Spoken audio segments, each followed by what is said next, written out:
கடற்படையால் சிறைப்பிடிக்கப்பட்ட 8 காரைக்கால் மீனவர்களை மீட்காத மத்திய மாநில அரசை கண்டித்து மீனவர் விடுதலை வேங்கையின் அமைப்பாளர் மங்கையர் செல்வன் தலைமையில் சுதேசி பஞ்சாலை அருகே நடைபெற்ற ஆர்ப்பாட்டத்தில் சிறையில் இருக்கும் மீனவர்களை உடனடியாக மீட்கவில்லை என்றால் குடும்பத்துடன் கடலில் இறங்கி தற்கொலை செய்து கொள்ளப் போவதாக உறவினர்கள் தெரிவித்தது பரபரப்பை ஏற்படுத்தியது. மேலும் இந்த ஆர்ப்பாட்டத்தில் பாதிக்கப்பட்ட காரைக்கால் மீனவர்களின் குடும்பத்தினர் மற்றும் 200க்கும் மேற்பட்டோர் கலந்து கொண்டு மத்திய மாநில அரசுகளை கண்டித்து கண்டன கோஷங்களை எழுப்பினர். கடந்த 27ஆம் தேதி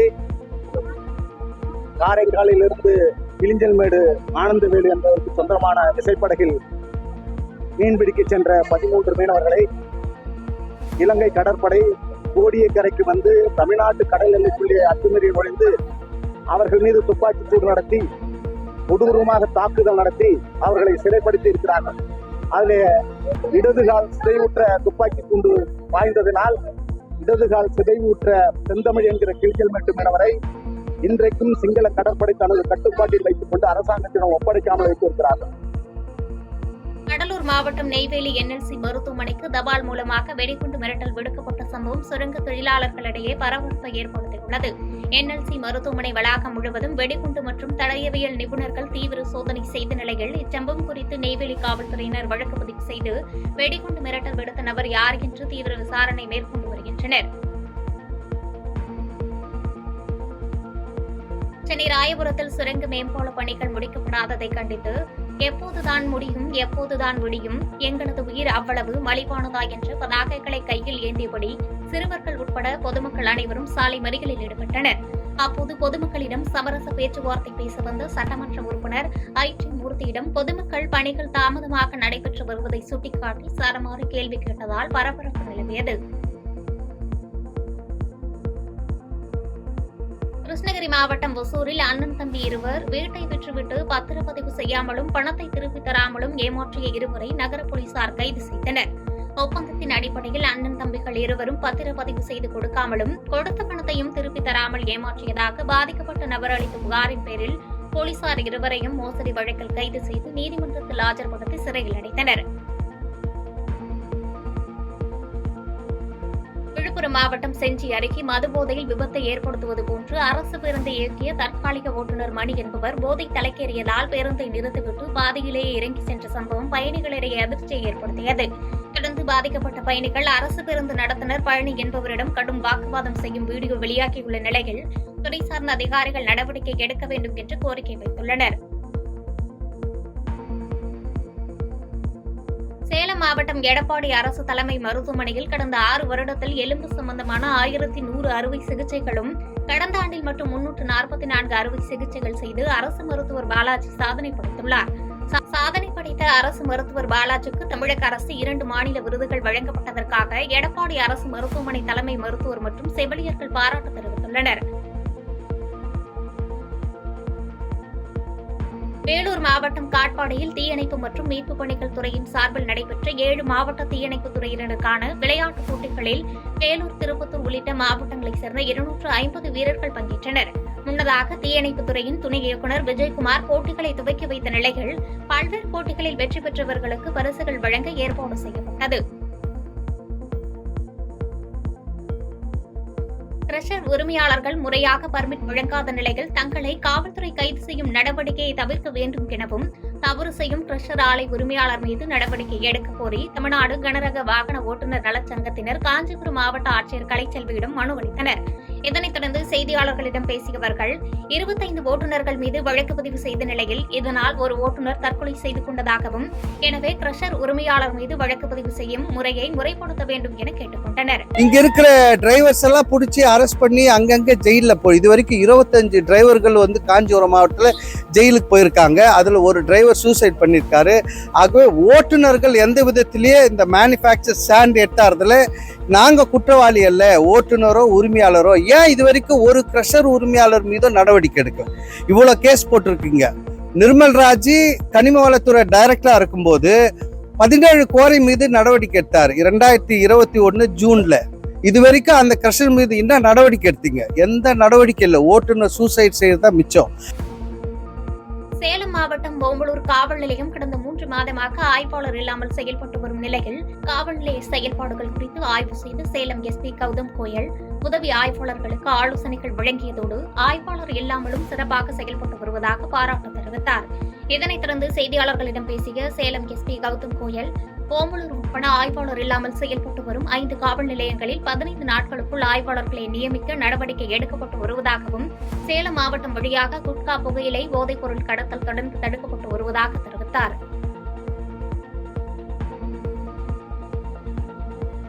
தேனி மாவட்டம் பெரியகுளம், ஆண்டிக்குளம், பூலாங்குளம் உள்ளிட்ட குளங்களின் மூலம் பாசன வசதி பெறும் 2000க்கும் மேற்பட்ட ஏக்கர் நிலப்பரப்பில் நடவு செய்யப்பட்ட முதல் போக நெல் சாகுபடி நல்ல விளைச்சல் அடைந்ததால் விவசாயிகள் அறுவடை பணிகளில் தீவிரமாக ஈடுபட்டுள்ளனர். உரிய நேரத்தில் பெய்த வடகிழக்கு பருவமழையால் இந்த ஆண்டு மகசூல் அதிகரித்துள்ளதாலும் விவசாயிகள் அறுவடை செய்யும் நெல் உடனுக்குடன் கொள்முதல் செய்யப்படுவதால் விவசாயிகள் மகிழ்ச்சியடைந்துள்ளனர்.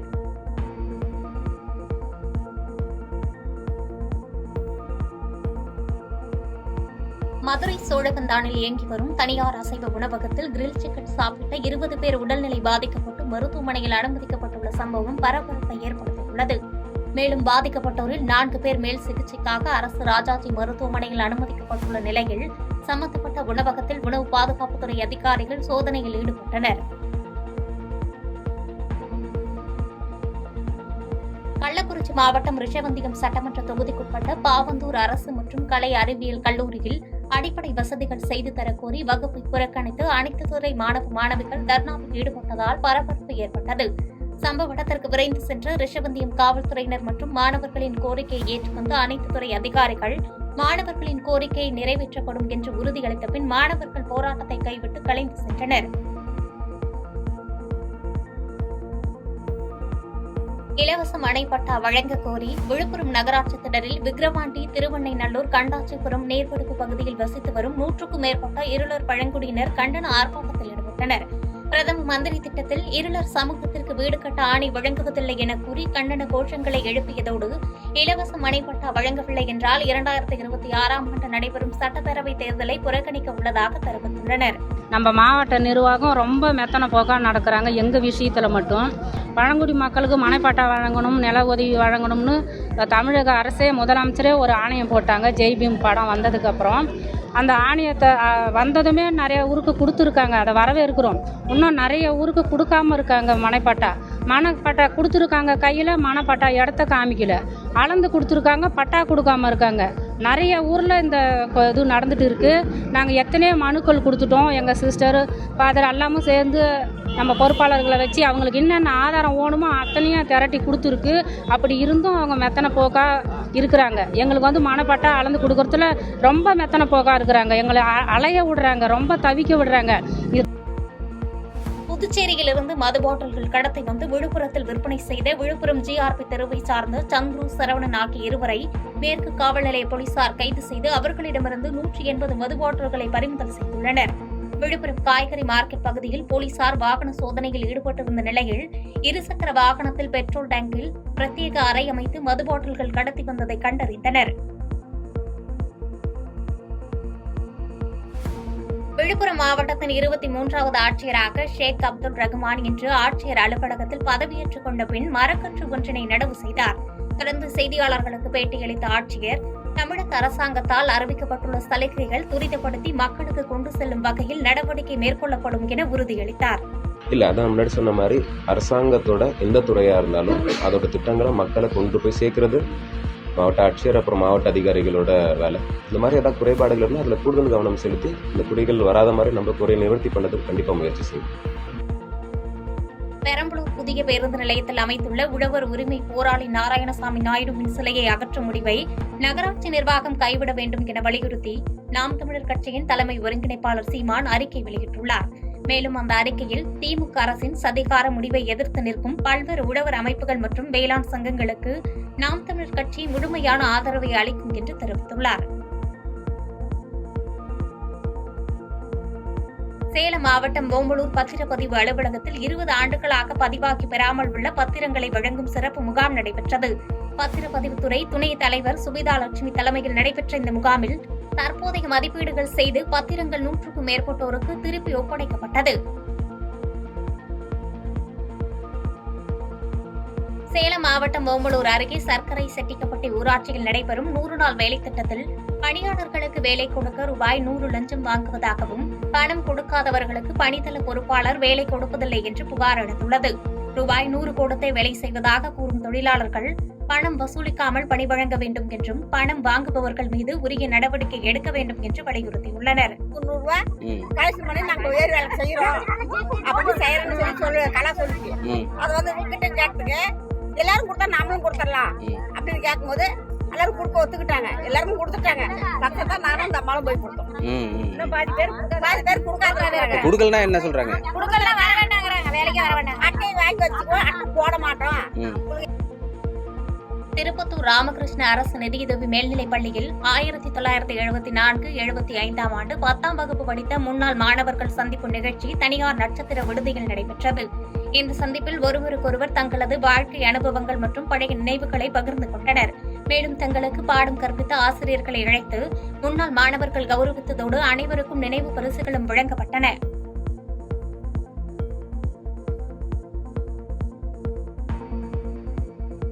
விருதுநகர் அருகே கோவில் புலிகுத்தியில் மோகன்ராஜ் என்பவருக்கு சொந்தமான பட்டாசு ஆலையில் ஏற்பட்ட வெடிவிபத்தில் 10க்கும் மேற்பட்ட அறைகள் சேதமடைந்த நிலையில் 6 பேர் காயமடைந்தனர். தகவல் அறிந்து அங்கு சென்ற பச்சக்காரப்பட்டி காவல்துறையினர் மற்றும் தீயணைப்புத் துறையினர் விரைந்து சென்ற நிலையில் பட்டாசு ஆலையில் தொடர்ந்து வெடித்துக் கொண்டிருந்ததால் சுமார் அரை மணி நேரத்திற்கு பின்பு ஆலைக்குள் தீயணைப்புத் துறையினர் தீயை அணைக்கும் பணியில் ஈடுபட்டு 1 மணி நேரத்திற்கு மேல் போராடி தீயை கட்டுக்குள் கொண்டு வந்தனர். இந்நிலையில் படுகாயமடைந்து தீவிர சிகிச்சை பெற்று வந்த பெண் ஒருவர் சிகிச்சை பலனின்றி உயிரிழந்துள்ளார்.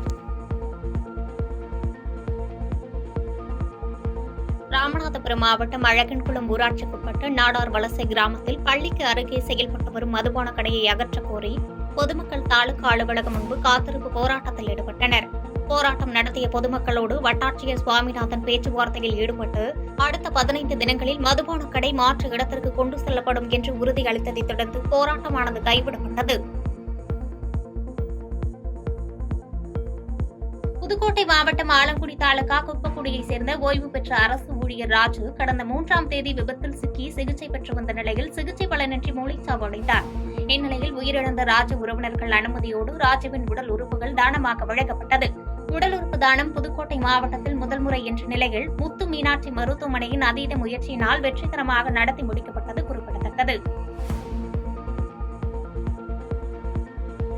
தமிழ்நாடு அரசு சார்பில் திருவண்ணாமலை மாநகரம் அடி அண்ணாமலை மத்தியந்தன் ஆகிய 2 முகாம்களில் உள்ள மக்களுக்கு அடுக்குமாடி குடியிருப்பு கட்டிடம் கட்டுவதற்கு ஆணை பிறப்பித்து தற்போது பணிகள் துவங்கி நடைபெற்று வரும் நிலையில் அடுக்குமாடி குடியிருப்பு கட்டினால் தங்களது வாழ்வாதாரம் மிகவும் பாதிப்பு அடையும் என தெரிவித்தும் குடியிருப்பு கட்டும் பணியை நிறுத்திவிட்டு தனித்தனியாக வீடு கட்டித் தர வேண்டும் என 100க்கும் மேற்பட்ட இலங்கை அகதிகள் முகாம் பொதுமக்கள் திருவண்ணாமலை மாவட்ட ஆட்சியரிடம் மனு அளித்தனர்.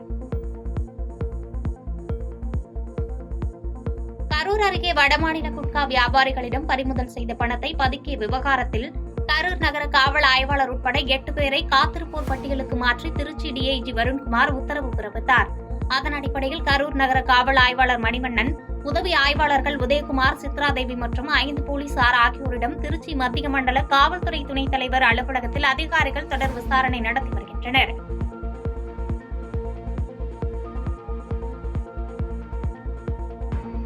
பாதகம் செய்பவரை கண்டால் நாம் பயம் கொள்ளலாகாது பாப்பா. மோதி மிதித்து விடு பாப்பா, அவர் முகத்தில் உமிழ்ந்து விடு பாப்பா. அண்மை செய்திகளை உடனுக்குடன் தெரிந்து கொள்ள இணைந்திருங்கள் எம் நாடு தொலைக்காட்சியுடன்.